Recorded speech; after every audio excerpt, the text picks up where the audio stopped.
Well, welcome in, and we are so happy to have you here. We are days away from the 29th Annual Critical Issues Conference, and we have some really important and special VIP guests. I'm Renea Louie, and I've been with the Critical Issues Conference for 21 years, if you can believe it. And I can tell you that in all of those years, East Fork Fire District Chief Todd Carlini has been an incredible supporter of not just the community, but of the business community and the Business Council. He has been a partner with us over all of that time, and he comes and visits us often. Chief, welcome in. Thank you very much. Happy to have you. Thank you. So many months ago, in preparation for the Critical Issues Conference this year, Chief and I talked about visiting and having a fireside chat, pardon the pun. And at that point, we had never heard of the Tamarack Fire or the Caldor Fire or a lot of the things that have gone on just in the last few weeks. So our visit, we're going to try to talk about today what is top of mind for you, and that is most important for us. So obviously we're still in the middle of a fire, frankly, with the Caldor Fire. So Chief, if you can share with us your the role that East Fork Fire played, continues to play, and will continue to play in keeping our community safe and helping business through both of these fires. I think we'd want to hear about that. Absolutely. Both these fires were started out as California fires. The Tamarack Fire, eventually did race into Douglas County and into our jurisdiction. And sadly did cause some considerable loss in the Spring Valley area and Penrod Lane area and Holbrook Highlands area, where we lost 10 structures that were occupied structures. We damaged several other structures in that area. The role that we played in that particular fire initially just started out really in support of Alpine County. We've always tended to consider Alpine County more than just another county in another state. I think a lot of the folks in Alpine County really are more vested, I think, in this community. I know a lot of them support local businesses here. A lot of them work here, but they just live here. And live here. Yeah, Chief Hughes lives in Gardnerville. Happen to reside in Alpine County. Right. So our initial work with them was just to support them. They ended up having to evacuate their evacuation center, and they did so to our community center here. Right. They later moved their emergency operations center to our office here because all of their facilities were in the path of the fire. Has that ever happened? No, it hasn't. I don't remember that ever happening. I don't think it has. It's not in my time. It's I incredible. don't remember that happening. Yeah. We watched that fire for quite a few days. We did support it initially with our mutual aid agreements by sending resources into Alpine County. But we watched that fire for several days, and we had a pretty good sense that was going to get bigger. It did, obviously, and we almost predicted about the time that it would come into Douglas County. We were fortunate, I guess, in many respects to have that incident already developed in terms of the number of resources that California agencies were contributing to it. Right. So we just tagged along actually with the incident management teams that were in place. Yeah. Signed our delegations and gave them authority to manage the fire as it came into Nevada. But we did dedicate quite a few of our local resources, especially on a couple of those days there along that 395 corridor. The main objective was certainly to keep it onto the east side of the highway, which for the most part we did. There was a lot of aggressive firefighting that went on there in terms of trying to protect structures. Sadly, like I said, we ended up losing some homes in there. We don't like to lose. No. We're not, an organization that likes to give up. Right. But one of the things that we've noticed with the fires this year is that they are very aggressive, very angry. We're seeing fire behavior that, quite honestly, I haven't seen in quite a few years. In fact, probably fire behavior that I think has exceeded anything that I've seen in my, tenure in this business, which, is over 40 years. So, Right. We were able to, see an end to that fire. It did generate some concerns, obviously. We had quite a few evacuations, including all of the Topaz Ranch Estates area and certainly the area in and around Holbrook Highlands and Spring Valley. We saw some amazing cooperation with Lyon County when we ended up having to evacuate our evacuation center, which we started out at the TRE Community Right. Center and ended up having to move to Smith Valley High School. Right. But Lyon County provided complete wraparound service for those evacuees. And we actually saw quite a few. It's probably the most that I've ever seen. Wow. Under an evacuation here in Douglas County. So that, and then of course we were also sheltering the Alpine County folks at the community center, Right. which that facility is paying dividends way beyond its intended use when Right. when we have to use it for that purpose. So we made it through that fire and we're able to get folks back, and we only hope that those with losses are able to recover and hopefully collect their lives back and Right. and move forward, and we know it's very difficult. It's a very difficult task. The Calder fire, similar circumstance, another fire starting in California, much Yeah. greater magnitude of fire there. Yeah. And certainly the threat to the Tahoe Basin. That is something that I've only seen probably 2 or 3 times in my career here. And obviously great concern for that fire also coming into Nevada. Yes. On 2 fronts, one in the basin and then the other over the top of the hill into the Mott Creek drainage was one of our primary concerns. Once again, that was a incident management team from California that was running that fire. We were fairly comfortable with what they were doing. We did dedicate quite a few resources to that.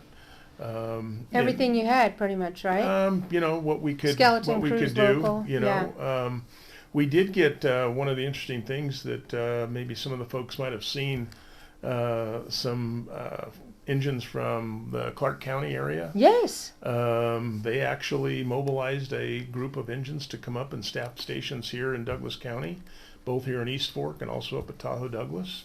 And it was odd seeing a North Las Vegas fire engine Sitting responding in the to calls in Gardnerville. Yeah. But they did a great job. They did the same thing up at Tahoe Douglas, up at the state line area. Incredible. So our entire mutual aid system was put to a test here in the state, and I'm proud to be on that committee that oversees the interstate mutual aid. So it was a good moment with respect to that. Certainly, it was considerable loss in California with the residents, and Considerable. well over 700 homes. The fortunate thing is we didn't have the fire come into Nevada. There was a great effort expended in the 2 areas where it could have, jeopardized our communities and our county. That did not happen. A lot of resources were applied to Right. prevent that. One of the challenges that we had and that the fire had was the ability to use aircraft. And everyone here in the Carson Valley I know experienced that, the reason why, and that was because of the smoke. Right. And that was probably some of the worst smoke conditions I've ever seen.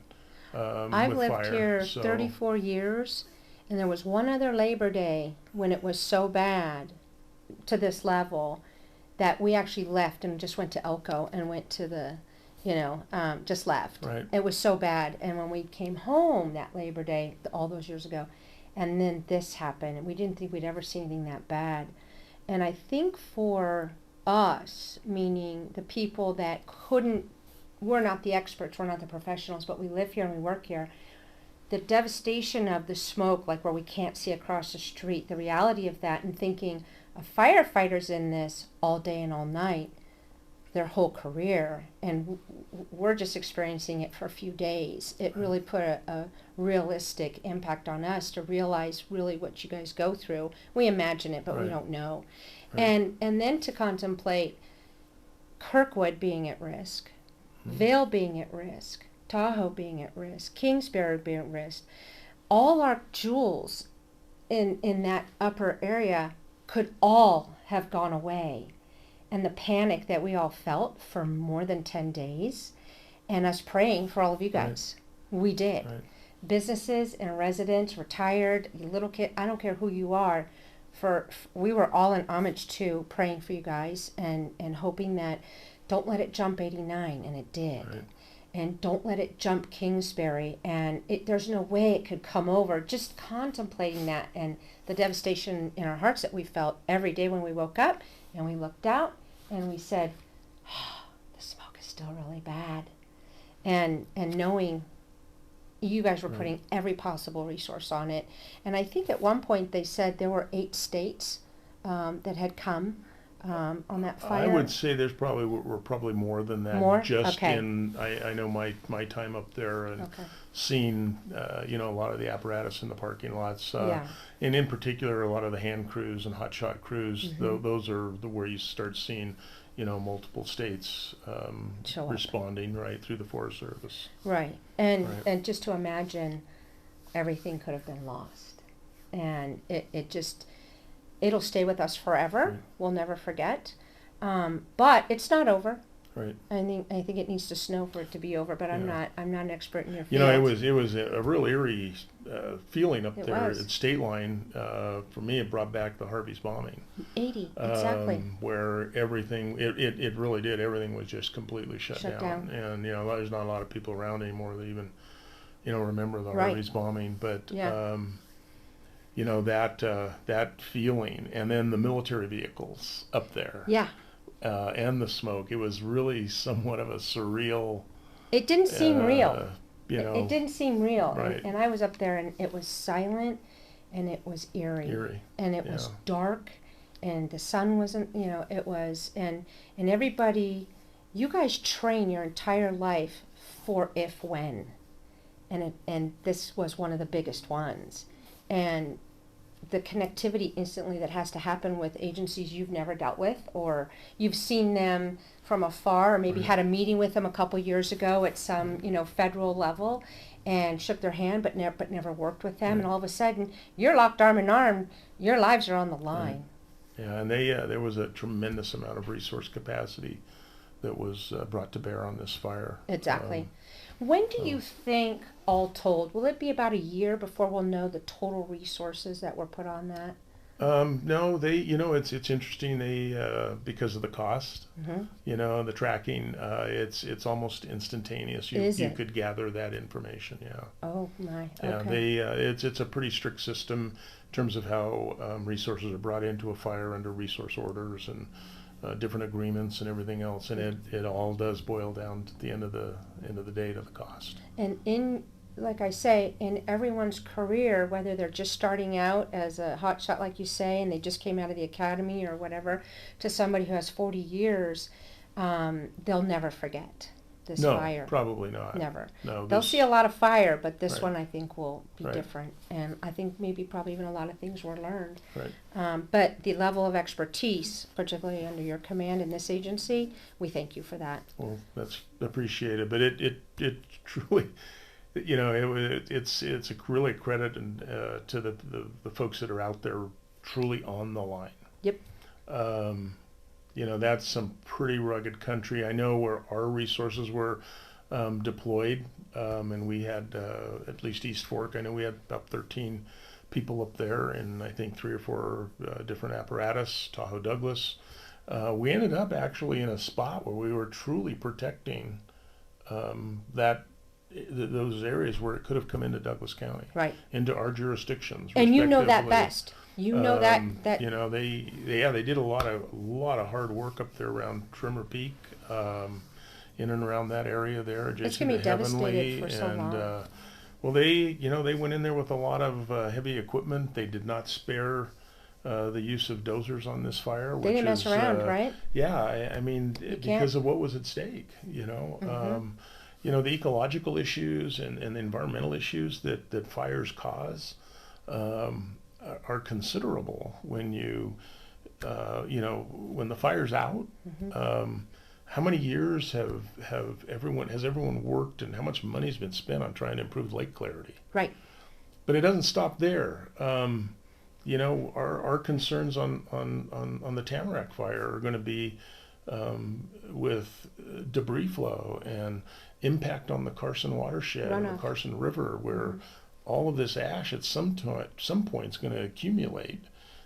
We are going to get rain. We're going to get some moisture. We're going to get something that is going to move that material. It's going to move it, right? It's going to move that material, and it moves it into the drainages, and that does impact, quality of life, and so way beyond the fire. And the expenses will continue.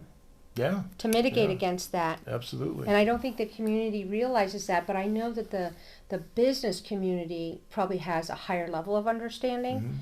And so certainly we know it's not over. Right. Hopefully this is the last one. We hope so. From our lips to God's ears. Yeah, we hope so. And we see some water. So moving forward through that, how can the business community help? Well, first off, the business community was amazing. They were. In both fires. And they were amazing in regards to not only certainly supporting what the fire forces were doing, but what they were trying to do for those folks that had to evacuate. Right. Or that were under evacuation. That's where I think the business community shined, and it wasn't just for the Tamarack fire, but it was also for the Calder fire, because we housed quite a few of the El Dorado County residents. Their evacuation center too was overwhelmed by the fire, and we had to take their folks almost immediately. And our Gardnerville Community Center was that home for them. Oh yeah, absolutely. And we had over 300. And the fairgrounds and everything with animal with movement, domestic pets, and yeah. But the business community stood tall, and I cannot say enough about the casinos up at the lake. Yes. And they're all members of the business council. They too, I mean, they opened up their facilities, their doors, their parking lots, and not just where the incident management team was at the Hard Rock. We had Harrah's doing the same thing, housing. Our personnel were fortunate enough to be housed some of there the world's best accommodations. So, I mean, and that's what it takes, because, these fires affect everyone. They affect the person that has the individual home all the way through to the businesses. There's an impact on government. Yes. At all levels. I know you're going to be talking to Congressman Amity. We are. Boy, I tell you what a good friend we've got. Yes. With him. He and I have go back a ways, because we kind of grew up together. Same age and just rival schools, and right. Some common friends, obviously, throughout the years. But what a partner he was in this for me. Daily calls, daily text messages, back and forth, making sure that everything that that he any possible had resource. Absolutely.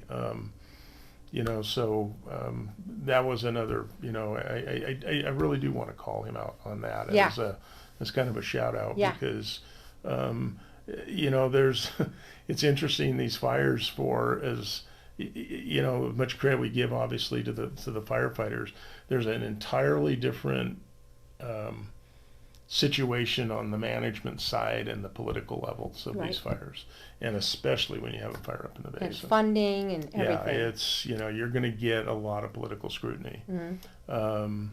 So it was good to have him as an ally. Good. Well, people feel helpless. We can't do what you do, and sometimes people the only thing they can do is to be the support system at any level. And I know that a ton of the business council members from the casino core, all those businesses were closed. Right. The only ones left open during the entire fire were the casinos. Right.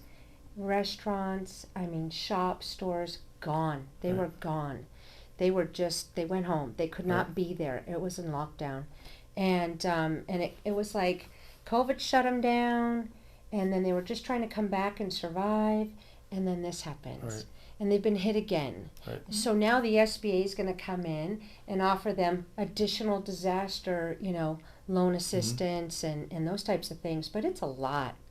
It's a lot for those businesses, and it could have been a lot worse. Right.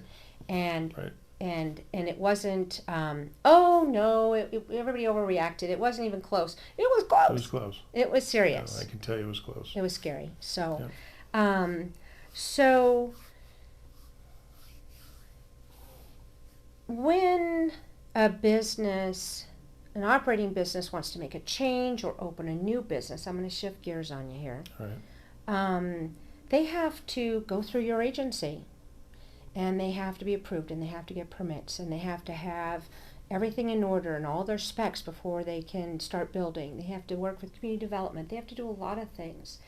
And as the requirements are put upon your agencies, you have to put those upon the businesses. And Right. as regulators make changes, as elected officials make changes, as the feds make changes, as OSHA makes changes, you have to keep track of it all. Correct. And you have to enforce it while you're trying to allow people to conduct business and open a business, which if you're not growing, you're dying. Right. We have to have business grow and survive. So what are some areas, if we could talk about for a minute, that you can suggest or encourage or highlight to say, here's the main things you should look at that snag people, perhaps, that are easy if they know ahead to not get caught in the trap or the snag or the net, so to say. What are some of those things? Well, the worst time to be in our job is when there's a change in the code. Right. The county just adopted the 2018 international codes just about a year ago, actually, and they don't do it. It's like a 6-year cycle. It's big. So everyone generally gets comfortable after a certain amount of time with what they have to do or don't have to do. And so when that change comes, it's really pretty abrupt because of that 6-year margin of time there. Some entities do it every 3 years, and so some of that's not changed. The codes are issued in a 3-year cycle. And so that always becomes a challenge when when that door opens to that new code book. The bearer of the bad news. Yeah, we end up being, in a tough situation. For the majority of time, most people, they understand it. We do have to spend, a little extra time. We've gone through some transition here, obviously, with personnel. Yeah. We had a constant when Deputy Chief Isley was here and Captain Taylor. Yes. They had 25 years, of providing a service that was, consistent, and once again there was a comfort zone probably that a level of comfort that was established there. But and we're also dealing with some technology issues now too in terms of how plans are submitted. No more rolled up papers, no more right? rolled up paper. Left out on the front porch here in your offices. And we only accelerated that process because of COVID. Mm-hmm. And I think it's working well now. It was a little bit difficult from the beginning, but we are able to receive plans now digitally. Everything is actually done paperless now. Is it going faster? Well, or is that an end game, but not yet? It's an end game for us. We brought in the residential sprinkler requirement which we've held off on that for quite a few years. We were one of the last jurisdictions in this area, or even in especially in this area, along the Sierra Front area here, that actually enacted that or brought that into the codes in 2018. That draws a little extra time because the amount of construction that's going on right now is absolutely incredible. It seems to be one of probably the most resilient of businesses through this COVID situation, that has still been able to carry on their work. And I admire their work as well, because they're out there on a daily basis doing their jobs and building these buildings and houses and making improvements and all of that.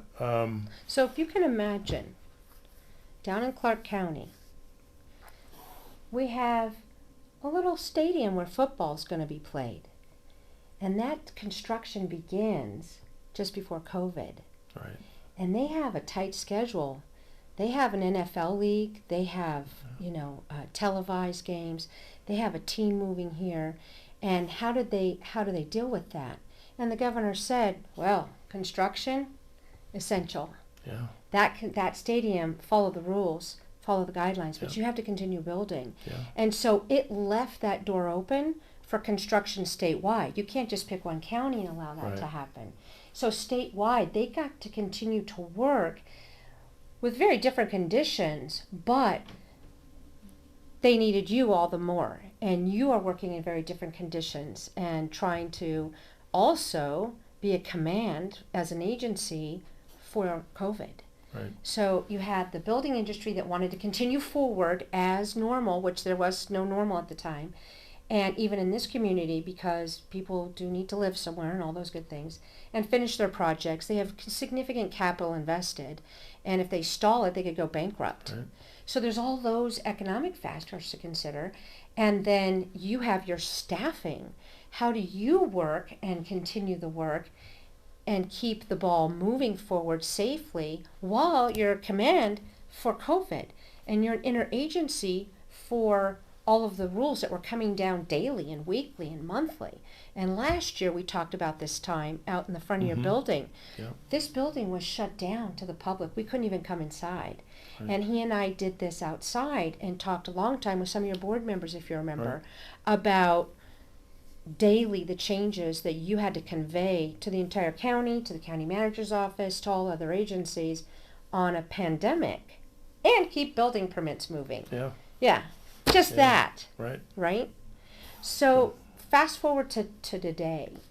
You're trying to catch up. These two fires put you behind, obviously, but that's your job, is those fires. And so now you try to get back to some normalcy. You're still fighting these fires. Your evacuation center has resumed, but can be available anytime for evacuees that are displaced until the Red Cross can figure out further arrangements. And the community's helping and the businesses are helping. All unfathomable. It's not normal. We're not back to normal. And so you have layer upon layer upon layer upon layer right now. And every day you have to... Pretty much. Every day you have to seize the day and rise to the occasion and not stop. Right.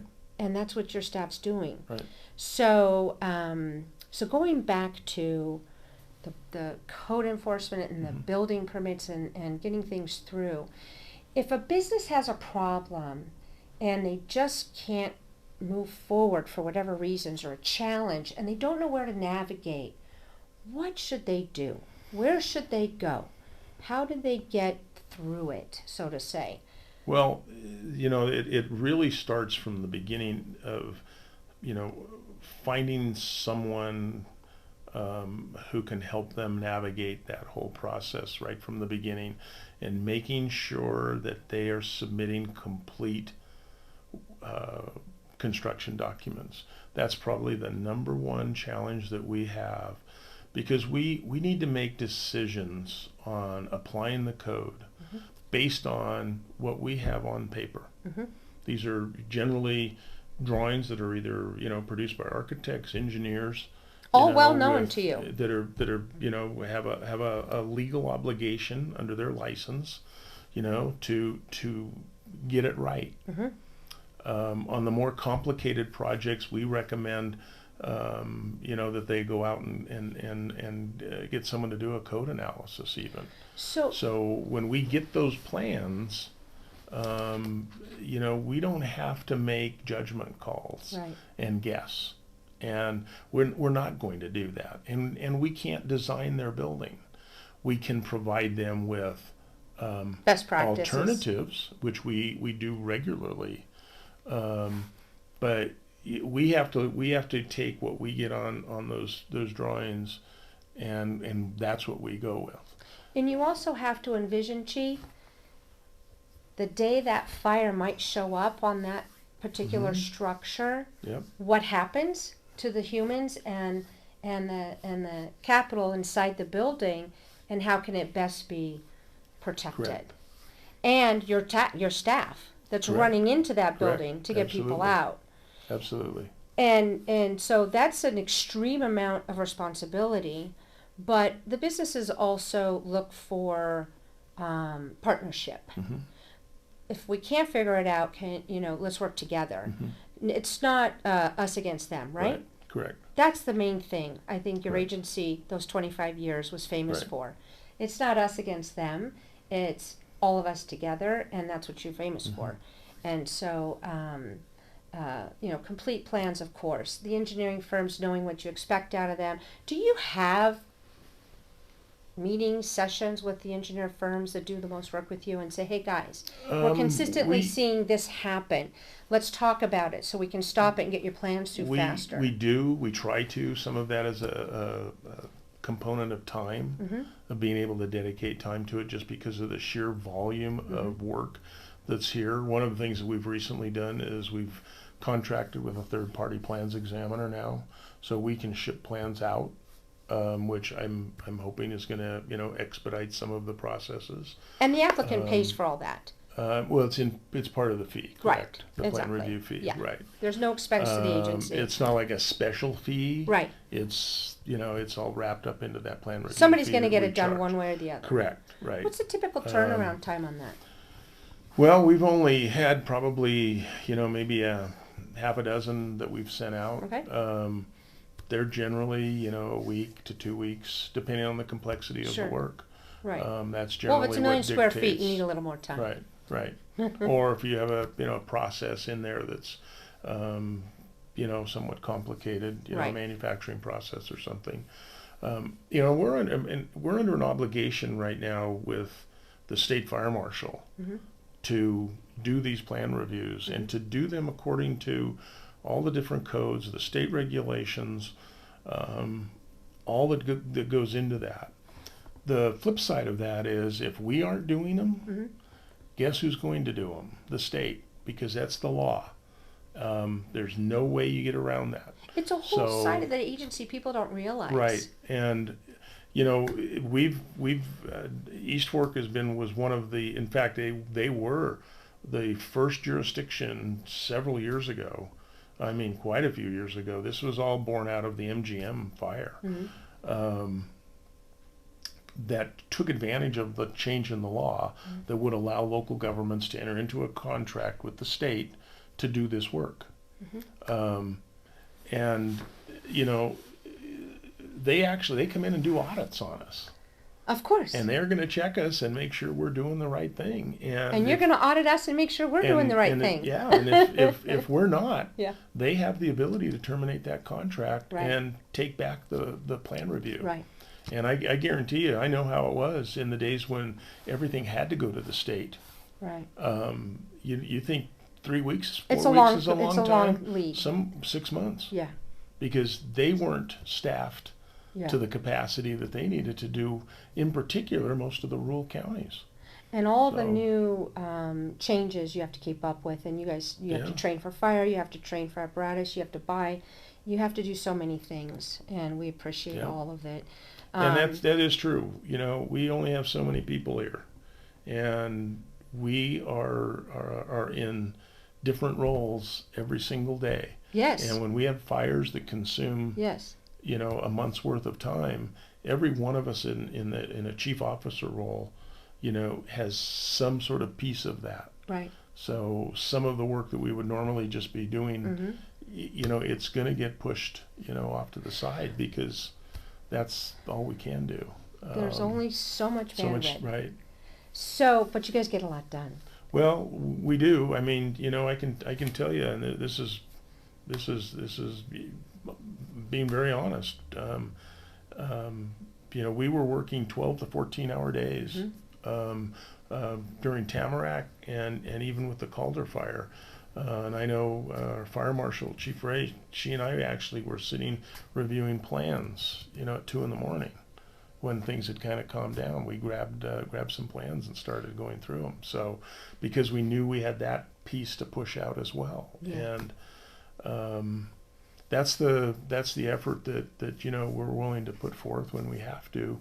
We're very mindful of those needs that our business community has, right? Especially with their projects. We understand that, and with construction costs the way they are today, and time certainly is literally money. It's valuable. It's money. Is valuable. Yeah. So. We hope to continue to improve, but it is a two-way street. We certainly need the development community, business community that are working on projects and stuff to try to get it right as they can the first time, so we can do the review and get it back out. I think originally, when was the DST event out on Airport Road? What year was that? Do you remember? Wow, I was going to say probably maybe 2001 or 2, somewhere in there. Right.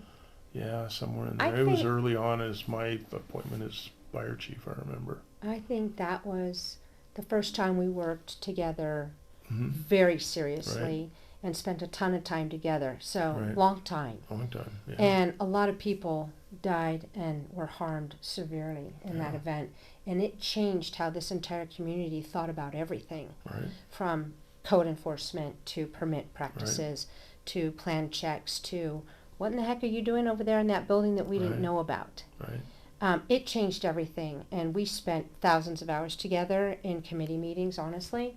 And when I truly say you have been a partner to business, it's just not speakeasy. It's just not words. It's hard work and dedicated work with the level of institutional knowledge that you have, and that you brought all that forward. And to this day, people have not perished or had bad things happen because of that event and the changes you made. Well, yeah, in part, I appreciate that. Yeah, it was a pivotal moment for our community. It was a big moment for the community because it drew the attention of the state legislature. Yes.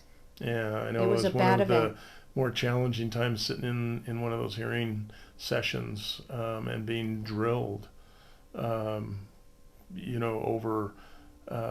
Douglas County policy and the business license issue, and the county was well served by Dan Holler at that time. Yes. He was able to negotiate through that because there were some legislators out there that were really willing to make a change in Douglas County for us. Yeah, if we weren't able to find our way. Right. So. But just to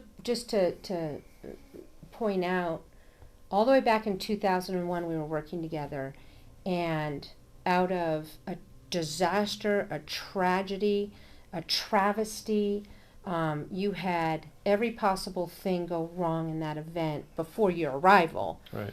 That made you have to go there right. into that building, and undocumented workers and such incredibly unsafe, hazardous conditions and people being put at risk that nobody knew about. Right. So that's how long we've worked together, and I appreciate it.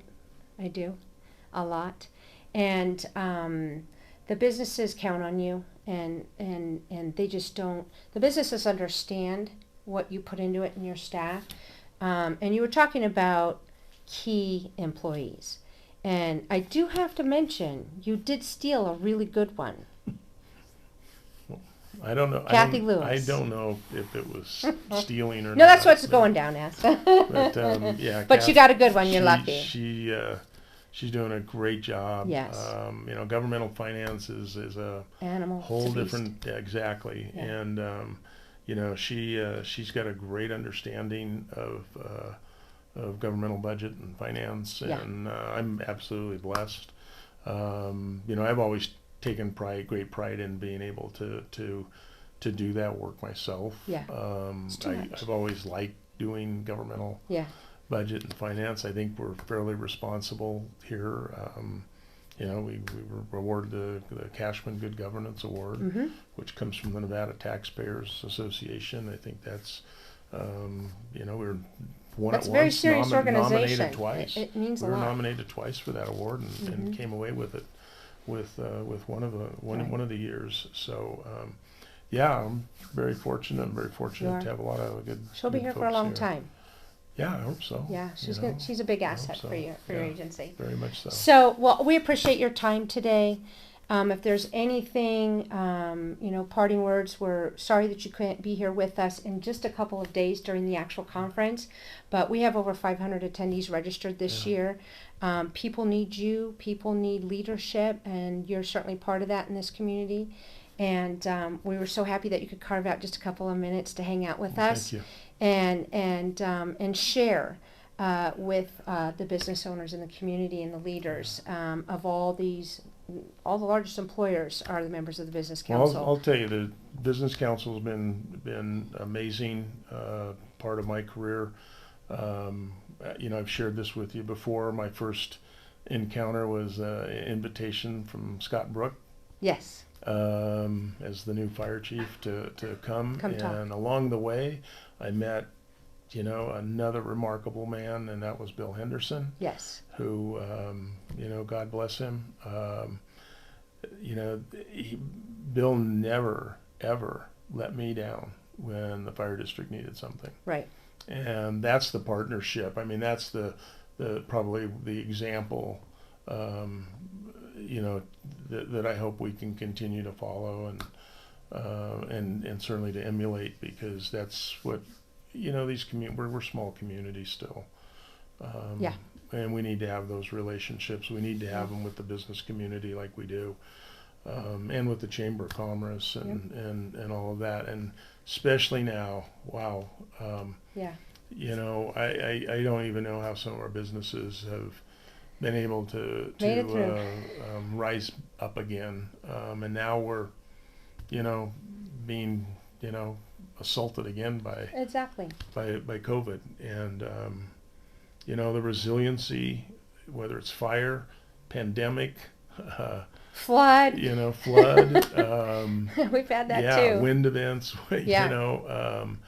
This community is resilient. And the business community plays a huge part of that. They do.